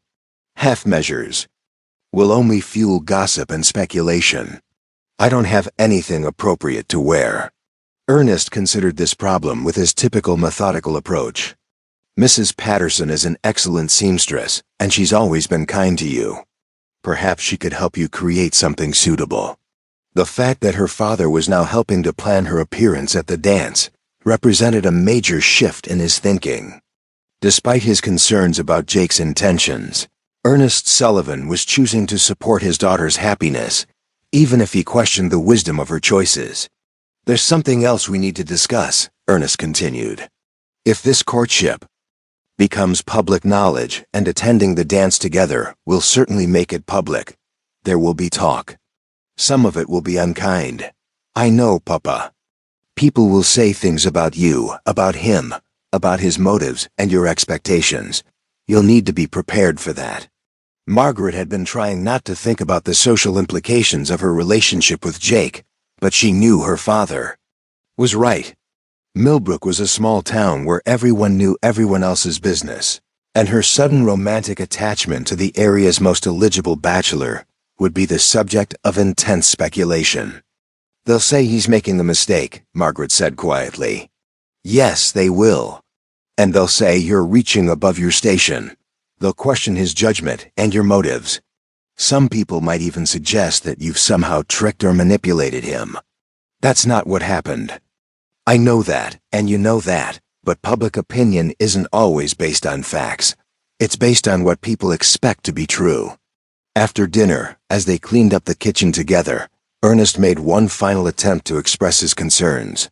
"Margaret, I want you to understand that my reservations about this situation have nothing to do with your worth as a person. You're intelligent, kind, hardworking, and beautiful in ways that have nothing to do with your appearance. Any man would be lucky to have you as a wife." Margaret paused in her dishwashing, surprised by this unexpected declaration. But the world we live in isn't always fair or logical. People make judgments based on superficial things, and those judgments can have real consequences. I don't want to see you hurt by the cruelty of people who can't see past your birthmark to the wonderful woman you are. I understand, Papa, but I can't live my whole life afraid of what other people might think or say. If Jake is willing to court me publicly, knowing what people will say about his choice, then maybe I should be brave enough to let him." Ernest nodded slowly. "Perhaps you're right. Perhaps it's time for both of us to stop assuming that the worst possible outcome is the most likely one." That night, as Margaret prepared for bed, she found herself thinking about the week ahead. Tomorrow she would have to face Mrs. Henderson and probably answer questions about her late return home. By Tuesday or Wednesday, news of Jake's interest would begin to circulate through the town's informal communication networks. By Thursday, everyone in Millbrook would know that Jake Blackstone was courting Margaret Sullivan. The harvest dance was still 6 days away, but Margaret knew that the real test of Jake's commitment would come much sooner. Once word of their relationship spread, Jake would face pressure from people who would question his judgment, suggest that he was making a mistake, or imply that Margaret was somehow unworthy of his attention. Margaret pulled Mrs. Whitman's blue ribbon from her bag and held it up to catch the lamplight. The silk was beautiful, the color rich and deep. Mrs. Whitman had given it to her with the instruction to wear it when she wanted to feel special. Perhaps it was time to start believing that she deserved to feel special, that someone like Jake Blackstone might genuinely care about her. As she drifted off to sleep, Margaret's mind wandered to the library Jake had built with her in mind. The image of that bright, book-filled room represented more than just a place to read. It represented a future where someone valued her thoughts and interests enough to create a space specifically for them. Tomorrow would bring new challenges, new opportunities for doubt and fear. But tonight, Margaret allowed herself to believe in the possibility that her father might be wrong, that fairy tales might sometimes come true, and that a man like Jake Blackstone might truly see something worth loving in a woman like her. The harvest dance was still 6 days away. But Margaret's real journey toward believing in her own worth had already begun. Monday morning brought an unexpected visitor to Henderson's general store. Margaret was barely through the door when she saw Sarah Mitchell pacing near the counter, her usual composure replaced by visible agitation. Dark circles under her eyes suggested a sleepless night, and her normally perfect hair showed signs of hasty arrangement. "Margaret, finally!" Sarah exclaimed, rushing toward her. "I've been waiting for you to arrive. I need to ask you something important." Mrs. Henderson looked up from her account books with obvious curiosity. Sarah Mitchell rarely displayed such obvious distress, and her presence in the store before 9 in the morning was highly unusual. "What can I help you with, Sarah?" Margaret asked, though she suspected she already knew the source of Sarah's agitation. "It's about Jake Blackstone. I went to call on him at his ranch on Saturday, but his foreman told me he wasn't there. Then yesterday at church, Mrs. Garrison mentioned seeing him walking through town with a young woman. She couldn't see who it was from a distance, but she said they seemed very familiar with each other." Margaret felt her cheeks grow warm. Mrs. Garrison had a reputation for observing everything that happened in Millbrook and reporting it with embellished details to anyone who would listen. "I'm not sure what you're asking me," Margaret said carefully. Sarah stepped closer, her voice dropping to a conspiratorial whisper. "Margaret, you work here in town. You see everyone who comes and goes. Have you noticed Jake Blackstone paying particular attention to anyone? Because I need to know if I have competition for his affections." Mrs. Henderson cleared her throat. Diplomatically, Perhaps this is a conversation better suited for a more private setting. No, it's all right, Sarah said, though her voice carried a note of desperation. Margaret, I've been planning my approach to Mr. Blackstone for weeks. I've researched his background, his interests, his business dealings. We would be perfect together, my father's banking connections, his ranching expertise, my social position, his wealth. It's an ideal match. Margaret recognized the calculating tone in Sarah's voice. This wasn't about love or genuine affection. It was about social strategy and practical advantage. Sarah Mitchell was approaching Jake Blackstone like a business proposition rather than a romantic interest. Sarah, Margaret said gently, perhaps Mr. Blackstone isn't interested in the kind of arrangement you have in mind. What do you mean? Maybe he's looking for something different in a partner, something that can't be calculated or strategized. Sarah's eyes narrowed. You sound like you know something specific about his preferences. Margaret, has Jake Blackstone said something to you about what kind of woman he's interested in? The moment had arrived sooner than Margaret had expected. She could deflect Sarah's questions, continue to hide behind her usual invisibility, and let events unfold naturally. Or she could be honest about her relationship with Jake, accepting the consequences of making their courtship public knowledge. Before Margaret could answer, the store's bell chimed and Jake Blackstone himself walked through the door. He was dressed more formally than usual, in a clean white shirt and dark jacket that emphasized his impressive height and broad shoulders. His eyes immediately found Margaret, and his face lit up with a smile that was unmistakably warm and personal. Good morning, Margaret, he said, his voice carrying a note of intimacy that made Sarah's head snap around in surprise. Good morning, Jake, Margaret replied, and she was proud that her voice remained steady despite the sudden acceleration of her heartbeat. Jake's gaze shifted to Sarah and Mrs. Henderson, acknowledging them with polite nods before returning his attention to Margaret. I was hoping I might speak with you privately, he said. I have something I'd like to discuss with you. Sarah's mouth dropped open in obvious shock. The familiar tone between Margaret and Jake, the way he had ignored her presence to focus on Margaret, the clear implication that they had personal business. To discuss all of it shattered her assumptions about the social hierarchy she had taken for granted. Margaret, Sarah said slowly, do you and Mr. Blackstone know each other well? Before Margaret could answer, Jake stepped forward with the quiet confidence of a man who had nothing to hide. Miss Mitchell, I believe you should know that I'm currently courting Margaret, and I hope to continue doing so with her permission. The silence that followed this announcement was deafening. Sarah stared at Jake as if he had spoken in a foreign language, her face cycling through expressions of disbelief, confusion, and growing outrage. Courting Margaret? Sarah's voice rose to a pitch that made Mrs. Henderson wince. But that's impossible. Jake's expression hardened slightly. I'm not sure what you mean by impossible, Miss Mitchell. Sarah gestured wildly toward Margaret.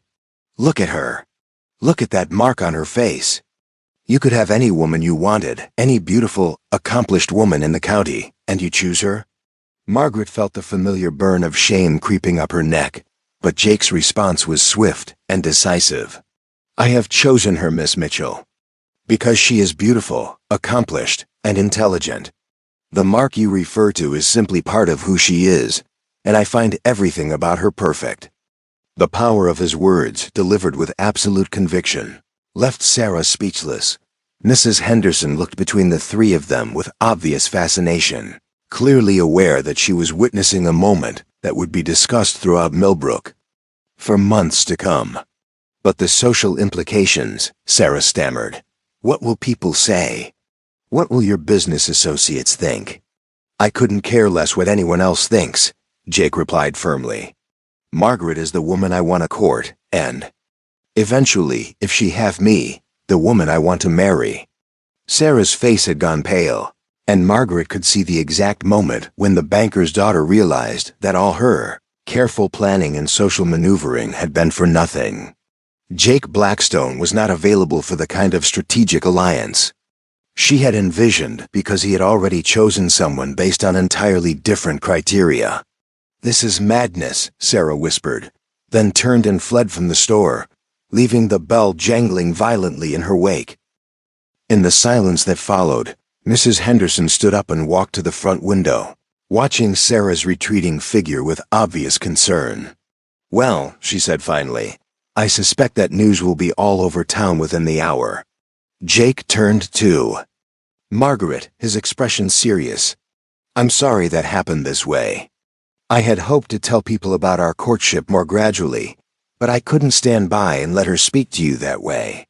Margaret looked up at him with wonder. "You defended me. In front of Sarah Mitchell, you chose to defend me." "Of course. I did. Margaret, you need to understand something. When I court a woman, I do it publicly and proudly. I'm not ashamed of my choice, and I won't allow anyone else to suggest that I should be." Mrs. Henderson returned to the counter, her expression thoughtful. "Mr. Blackstone, I hope you're prepared for the reaction this news is going to generate. Sarah Mitchell isn't the only person in town who will question your judgment." "I understand that, Mrs. Henderson, but I've made my choice based on what matters to me, not on what other people expect." "And Margaret," Mrs. Henderson continued, "you should be prepared for some difficult conversations over the next few days. Not everyone is going to be as accepting as I am." Margaret nodded, though she felt a flutter of anxiety about what lay ahead. Sarah Mitchell's reaction had been extreme, but Margaret suspected it was only a preview of the shock and disapproval she would face from others in the community. "Actually," Jake said, "that's part of what I wanted to discuss with you. I think we should make our courtship as public as possible, as quickly as possible. I don't want there to be any ambiguity about my intentions or my commitment to you." "What did you have in mind?" Margaret asked. "I'd like to escort you to church this Sunday. I want everyone in town to see us together, to understand that this is a serious courtship, not some temporary whim." Margaret felt her breath catch. Attending Sunday service together would be even more public than the harvest dance. Church was where the entire community gathered, where social hierarchies were most visible, where any deviation from expected norms would be immediately noticed and discussed. "Are you certain you want to do that?" she asked. "Once we walk into that church together, there will be no going back. Everyone will know, and everyone will have an opinion." "Good," Jake said firmly. "I want them to know. I want them to see that I'm proud to be with you." Mrs. Henderson had been listening to this exchange with growing admiration. "Mr. Blackstone, I have to say that your approach is refreshing. Too many men in this town make their romantic choices based on what will advance their social standing, rather than what will make them happy. I've spent enough time in cities to know that social standing built on other people's approval is worthless," Jake replied. "Real success comes from building a life with someone who shares your values and makes you want to be a better person." The conversation was interrupted by the arrival of Tom Whitman, who seemed surprised to find Jake in the store so early in the morning. "Mr. Blackstone, good to see you again. How's the restoration work coming along?" "Very well, thanks to some excellent advice from Margaret here. She has a real eye for what makes a house feel like a home." Tom glanced between Jake and Margaret with obvious curiosity. "I didn't realize you two knew each other well." "We're getting to know each other very well," Jake said with a meaningful look at Margaret. "In fact, I'm hoping to court Margaret properly, with her permission and her father's blessing." Tom's eyebrows rose in surprise, but his reaction was much more positive than Sarah's had been. "Well, that's wonderful news. Margaret, you didn't mention anything about this when you visited the farm on Saturday." "It's all very recent," Margaret replied, feeling grateful for Tom's easy acceptance of the news. "My mother will be delighted to hear this," Tom continued.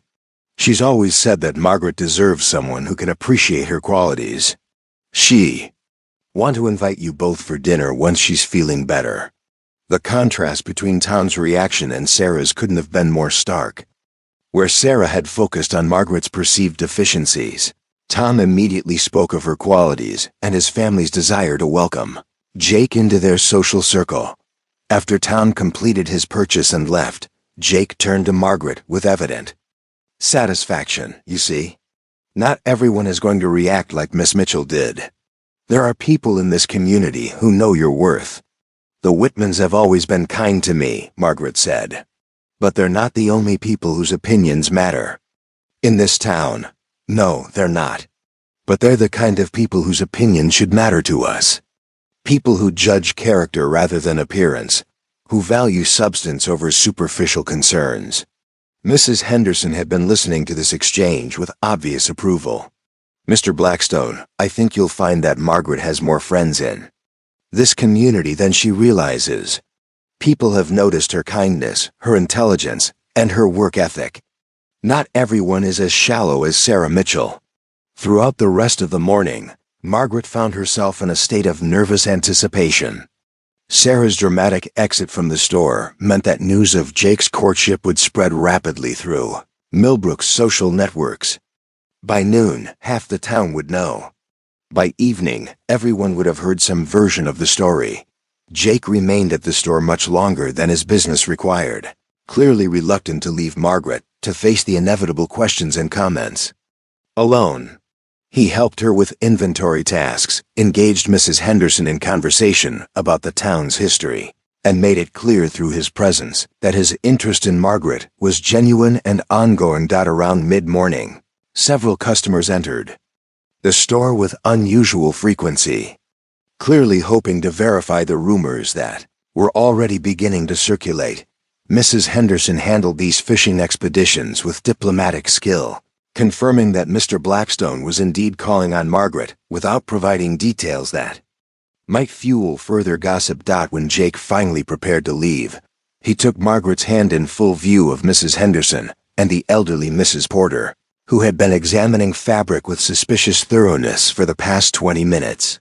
"I'll call on you and your father tomorrow evening," he said formally. "I want to discuss our courtship with him properly and ask for his permission to escort you to church on Sunday." Margaret nodded, acutely aware of Mrs. Porter's wide-eyed attention to every word of their conversation. "Until tomorrow then," Jake sighed, raising her hand to his lips for a brief, respectful kiss that made Mrs. Porter gasp audibly. After Jake left, Mrs. Porter immediately abandoned any pretense of shopping and approached the counter with obvious excitement. "Margaret, dear, is it true? Is Jake Blackstone really courting you?" "Yes, Mrs. Porter, it's true." "Well, I never." "Wait until I tell Henry about this. He always said you were too smart and too good for the young men in this town. I suppose it takes a real man to recognize quality when he sees it." Margaret felt a surge of gratitude toward Mrs. Porter, whose enthusiastic approval helped counterbalance the memory of Sarah Mitchell's horrified reaction. As the day progressed, Margaret realized that the community's response to her courtship would be more complex and varied than she had anticipated. While some people would undoubtedly share Sarah's shock and disapproval, others seemed genuinely pleased that Margaret had found someone who appreciated her worth. The real test, however, would come tomorrow evening when Jake formally requested her father's permission to court her. Ernest Sullivan's reaction would determine not just the future of her relationship with Jake, but her own understanding of whether she deserved the kind of love Jake was offering. By Tuesday evening, the entire town of Millbrook was buzzing with news of Jake Blackstone's courtship of Margaret Sullivan. The story had grown and transformed with each telling, creating a web of speculation, gossip, and heated debate that reached into every household in the county. Margaret walked home from the store through streets that felt different somehow, as if the very air carried whispers and sideways glances. She had endured a day of carefully neutral questions from customers, meaningful looks from neighbors, and the uncomfortable sensation of being the subject of every conversation that stopped abruptly when she approached at the Sullivan farm. Ernest was waiting in the front parlor, dressed in his best suit and wearing the grim expression of a man preparing for battle. The good china was set out on the table, and Margaret could smell the aroma of her father's special occasion pot roast coming from the kitchen. The whole town's talking, Ernest said without preamble. Pete Garrison stopped by this afternoon to tell me that Jake Blackstone has been making his intentions toward you very public indeed. Margaret hung her shawl on the door peg, noting the tension in her father's shoulders. What exactly did Mr. Garrison say? He said that Sarah Mitchell has been telling everyone who will listen that Blackstone has lost his mind. Apparently, she's convinced that you've somehow bewitched him or that he's suffering from some form of temporary insanity. Margaret felt a flash of anger at Sarah's vindictive response, but she forced herself to remain calm. And what do you think, Papa? Ernest stood and walked to the window, his hands clasped behind his back in the posture he always adopted when wrestling with difficult problems. I think Jake Blackstone is either the most genuine man I've ever heard of or the most accomplished actor. Either way, he's coming here tonight to ask for my permission to court you, and I need to decide which I believe. What will you tell him? That depends on what he tells me. If he can convince me that his intentions are honorable and his feelings are genuine, then I'll give him my blessing. If I sense any hint of deception or ulterior motive, I'll ask him to leave and never return. Margaret had never heard her father speak with such protective fierceness. Despite his doubts about her romantic prospects, Ernest Sullivan was clearly prepared to defend his daughter against anyone who might seek to take advantage of her. The sound of approaching hoofbeats interrupted their conversation. Through the window, they could see Jake dismounting from his horse, carrying what appeared to be a bouquet of wildflowers and a wrapped package. He moved with the deliberate care of a man who understood the significance of the moment. Ernest answered the door before Jake could knock, studying the younger man with the critical eye of a protective father. Mr. Blackstone, please come in. Jake removed his hat and stepped into the parlor, his height requiring him to duck slightly under the doorframe. He looked more nervous than Margaret had ever seen him, and she realized that this conversation mattered to him as much as it mattered to her. Mr. Sullivan, thank you for agreeing to see me. I know this situation is unusual. Unusual is one word for it, Ernest replied dryly. Please, sit down. Margaret tells me you have something you'd like to discuss with me. Jake handed the wildflowers to Margaret with a smile that made her heart skip, then offered the wrapped package to Ernest. A small gift, sir. Some of the best bourbon from Kentucky. I thought we might share a drink while we talk. Ernest examined the bottle with obvious appreciation. Quality bourbon was expensive and hard to come by in rural Texas, and the gesture spoke to Jake's understanding of proper etiquette for such occasions. That's very thoughtful, Mr. Blackstone. Margaret, would you mind preparing some glasses for us? As Margaret busied herself with arranging the flowers and setting out glasses, she listened to the carefully formal conversation between the two men. Jake was clearly making an effort to show respect for Ernest's position as Margaret's father, while Ernest was just as clearly evaluating every word and gesture for signs of deception or insincerity. Mr. Blackstone, Ernest began once they had settled with their drinks, I'll speak plainly with you. My daughter is a remarkable young woman, but she's also inexperienced in matters of romance. I need to know that your intentions toward her are honorable. They are completely honorable, sir. I want to court Margaret properly, with the goal of asking for her hand in marriage if she have me. Ernest leaned forward, his expression intense. And why do you want to marry my daughter? What is it about Margaret that has captured your interest? Jake set down his glass and looked directly at Ernest, his voice carrying absolute conviction. Your daughter is the most intelligent, kind, and genuine person I've ever met. She has a way of seeing the world that makes me want to be a better man. When I'm with her, I feel like I found the missing piece of my life. And her appearance doesn't concern you? You understand that she will face social challenges because of her birthmark? Margaret felt her cheeks burn with embarrassment, but Jake's response was immediate and fierce. Her birthmark is part of who she is, and I find everything about her beautiful. Any social challenges she faces will be challenges we face together. I'm not ashamed of my choice, Mr. Sullivan. I'm proud of it. Ernest studied Jake's face with the intensity of a man trying to read another man's soul. "Mr. Blackstone, you could have your choice of any woman in this county. Sarah Mitchell, for example, is considered quite a catch. Why would you choose Margaret over someone like her?" "Because Miss Mitchell, for all her conventional beauty, has nothing to offer me that I value. She sees marriage as a business transaction, a way to advance her social position. Margaret sees love as something precious and rare, something worth building a life around." "You sound very certain about this." "I am certain, sir. I've never been more certain about anything in my life." Ernest was quiet for a long moment, sipping his bourbon and studying Jake's expression. Finally, he turned to Margaret.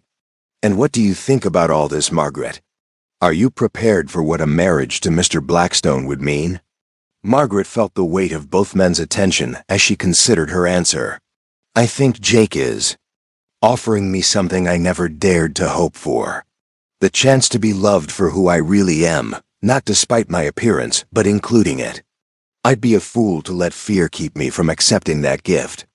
Ernest nodded slowly, then returned his attention to Jake. "Mr. Blackstone, I need to tell you something about my daughter. Margaret has spent her entire life believing that her appearance would prevent her from finding love. She's accepted that belief so completely that she's never really tried to test whether it was true. I understand that, sir. Do you? Because what that means is that Margaret has no experience with the kind of male attention you're offering.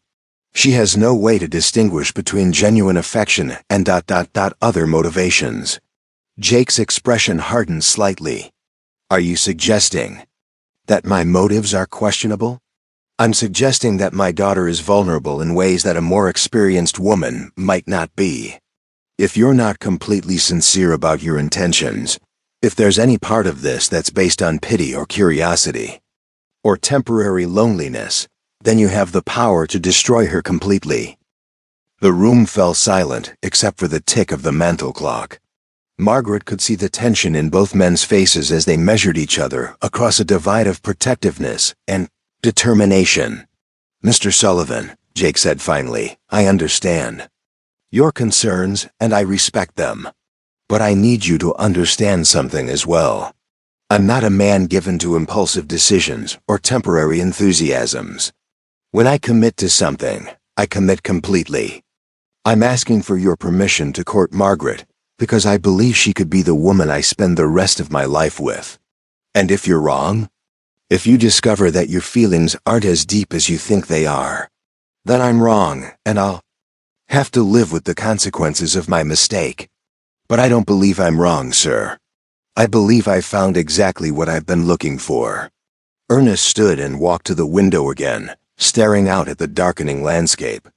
When he turned back to face Jake, his expression had softened slightly.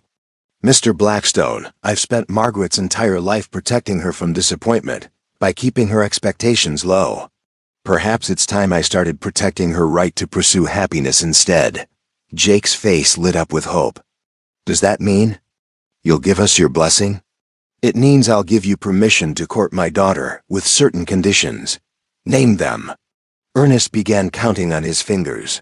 "First, you will treat Margaret with complete respect at all times. Second, you will make your intentions clear to the community, so that there can be no misunderstanding about the seriousness of your courtship. Third, if you ever decide that this courtship isn't working out, you will end it quickly and cleanly, rather than allowing it to drag on and cause Margaret additional pain. Agreed on all counts, sir." And finally, Ernest's voice grew stern, "If you ever hurt my daughter, if you ever make her feel ashamed of herself or regret trusting you, you will answer me personally." Jake stood and extended his hand to Ernest. "You have my word on all of that, Mr. Sullivan. I won't let you down, and I won't let Margaret down." As the two men shook hands, Margaret felt tears of relief and joy spring to her eyes.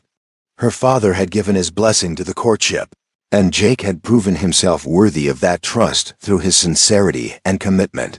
"Now then, Ernest," sighed, his mood lightening considerably, "Margaret has prepared one of her excellent pot roasts for dinner. I hope you'll join us, Mr. Blackstone. I'd like to hear more about your plans for Henderson Place. Over dinner, the atmosphere grew increasingly relaxed as Jake and Ernest discovered shared interests in farming, construction, and local history. Jake told stories about his restoration work that made Ernest laugh, and Ernest shared memories of Margaret's childhood that revealed his deep pride in his daughter's accomplishments. She built her first bookshelf when she was 12, Ernest said, gesturing toward a somewhat lopsided piece of furniture in the corner. Insisted on doing it herself, even though it took her 3 times as long as it would have taken me. It's beautiful, Jake said seriously, examining the bookshelf with genuine appreciation. You can see the care that went into every joint. Margaret felt a warm glow of happiness as she watched the 2 most important men in her life getting to know each other. Jake's easy acceptance of her childhood furniture, his genuine interest in her father's stories, and his obvious respect for the Sullivan family's modest circumstances all reinforced her belief that he was exactly the man he appeared to be. As the evening wound down, Jake made his formal request for permission to escort Margaret to church on Sunday. I want the community to see us together, he explained. I want them to understand that this courtship is serious and public. Ernest nodded approvingly. That's wise. The sooner people understand your intentions, the sooner they'll stop speculating about them. There's something else I'd like to discuss. Jake continued. I'd like to invite both of you to visit the Henderson Place this weekend. I want you to see what I'm building there, and I want your opinions on my plans. Margaret felt her heart leap at the prospect of seeing Jake's home again, this time with her father's blessing and approval. We'd be honored to visit, Ernest replied. I've been curious about that restoration project ever since Pete Garrison mentioned it. As Jake prepared to leave, he took Margaret's hand in front of her father, a gesture that would have been scandalous just days earlier, but now felt natural and right. Thank you for trusting me with your daughter's happiness, he said to Ernest. I won't take that responsibility lightly. See that you don't, Ernest replied, but his tone was warm rather than threatening. After Jake left, Margaret and her father sat together in the parlor, both lost in their own thoughts about the evening's conversation. He's a good man, Ernest said finally. I still think this situation is unlikely and unexpected, but I can't deny his sincerity. Are you happy for me, Papa? Ernest looked at his daughter, seeing the joy and hope in her eyes that had been absent for so many years. I'm terrified for you, he said honestly, but yes, I'm happy for you. You deserve to be loved, Margaret, and it appears that Jake Blackstone is capable of loving you the way you deserve. That night, as Margaret prepared for bed, she reflected on how dramatically her life had changed in just a few days.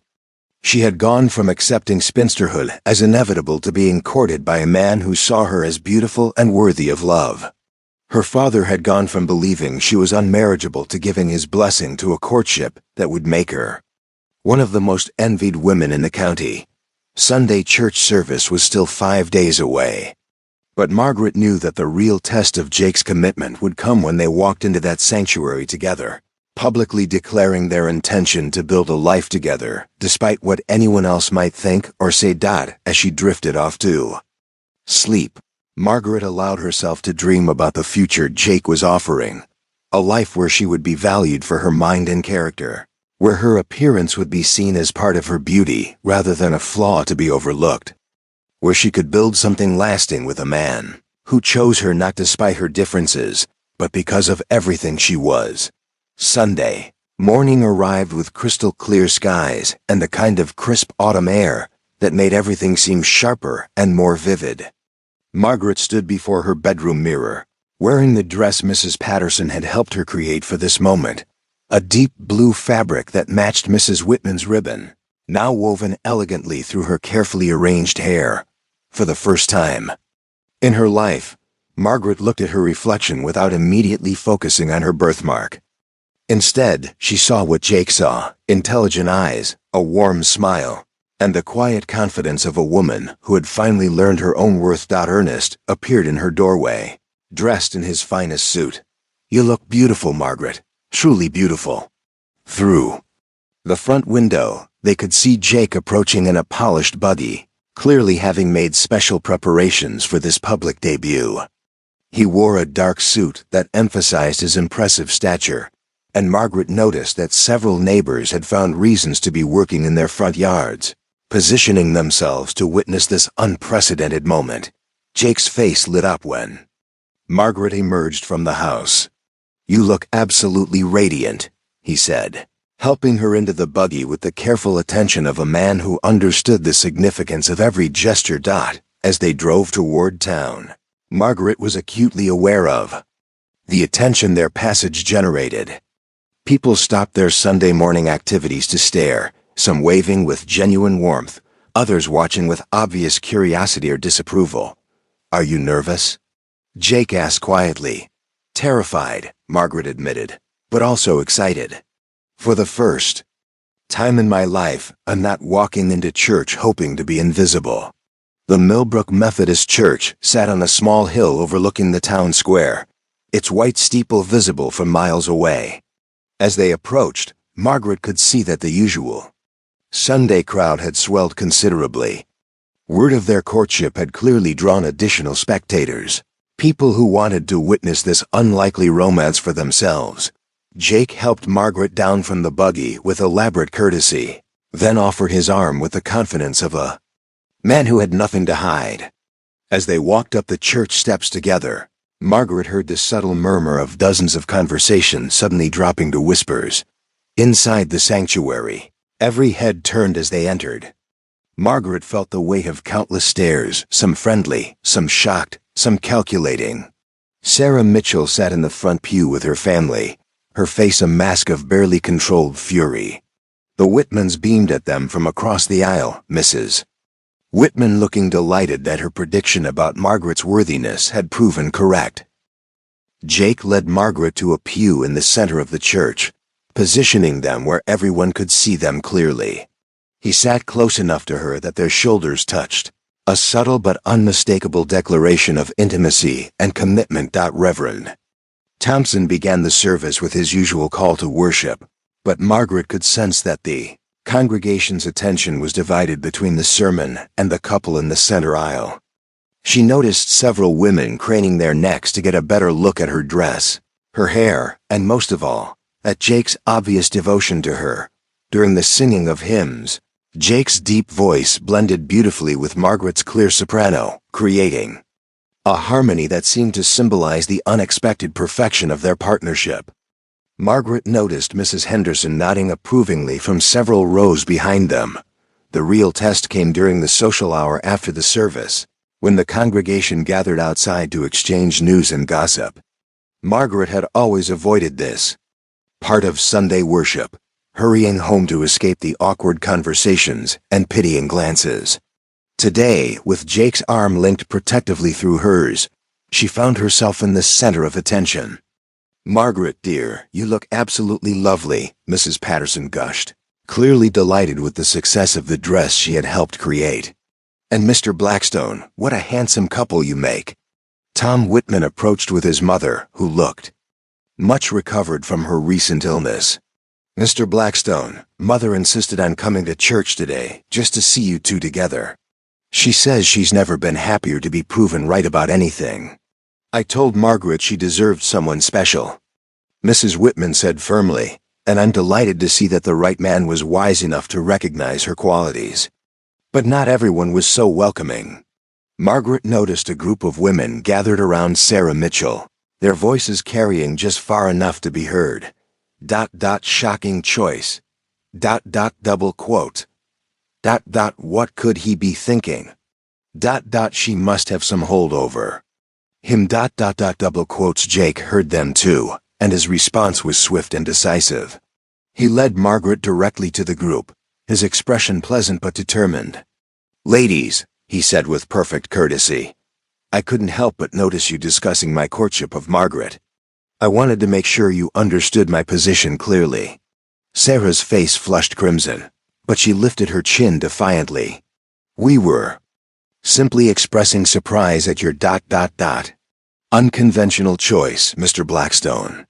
Jake's smile never wavered, but his voice carried unmistakable steel. "Miss Mitchell, there's nothing unconventional about a man choosing to court the most remarkable woman he's ever met. Margaret is intelligent, kind, beautiful, and everything I could want in a wife. I consider myself extraordinarily fortunate that she's agreed to accept my attention." The group of women fell silent, clearly unprepared for such a direct confrontation. Margaret felt a surge of pride and love watching Jake defend their relationship with such unwavering conviction. "Furthermore," Jake continued, "I hope everyone in this community understands that Margaret will soon be my wife, and anyone who treats her with anything less than complete respect will answer to me personally." With that declaration, he guided Margaret away from the stunned group, leaving them to process the reality that their gossip and speculation had been firmly and publicly rejected. As they walked back to the buggy, Margaret felt lighter than she had in years. The worst was over.